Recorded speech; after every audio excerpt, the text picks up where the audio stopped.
Ако намериш нещо добро, ако намериш някой добър, не отивай да търсиш нещо по-добро. Не отивай да търсиш някой по-добър.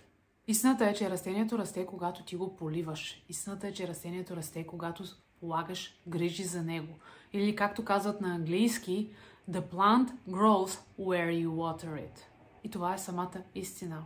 Ако не полагаш достатъчно усилия да развиеш текущия си талант или текущата си кариера, ако не влагаш достатъчно усилия в текущата си връзка, която е добра, да, може да бъде по-добра, но ще стане по-добра, ако ти полагаш повече усилия, ако даваш повече от себе си и дадеш реален шанс на човека до теб, ако дадеш реален шанс на текущата си кариера да се развиеш там, където мислиш, че си добра, ако положиш повече усилия, може би нещата ще се подобрят.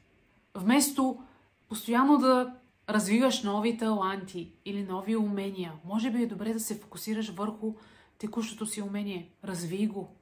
Учи повече, практикувай повече. Дай истински шанс на това, което правиш, вместо веднага да се насочваш към нещо друго. Вместо да се отказваме бързо от добрите неща, които имаме в живота си, или от добрите неща, които развиваме, е добре да им дадем реален шанс да положим истински усилия. Защото в повечето случаи, ако имаме нещо добро, ако имаме добър и стойностен човек до себе си, нещата могат да се подобрят. Но ако постоянно търсим следващото по-добро, следващия талант, отказвам се да се развивам в тази сфера и започвам нещо тотално ново, би било трудно. Може би ще отнема много повече време.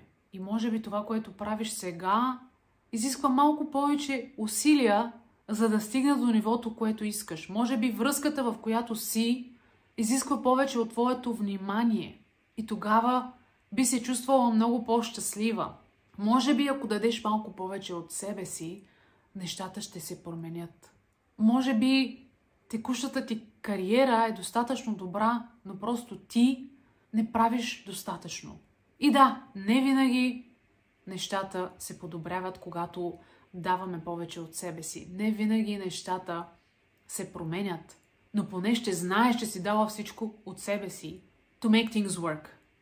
Да ги накараш да сработят. И ако след това нещата не се развият по по-добър начин, да, съвсем нормално е да търсиш другото по-добро. Следващото по-добро занимание, следващата по-добра работа и може би следващият по-добър партньор. Но първо, дай истински шанс на текущата си работа, на текущия си партньор и на текущото си занимание.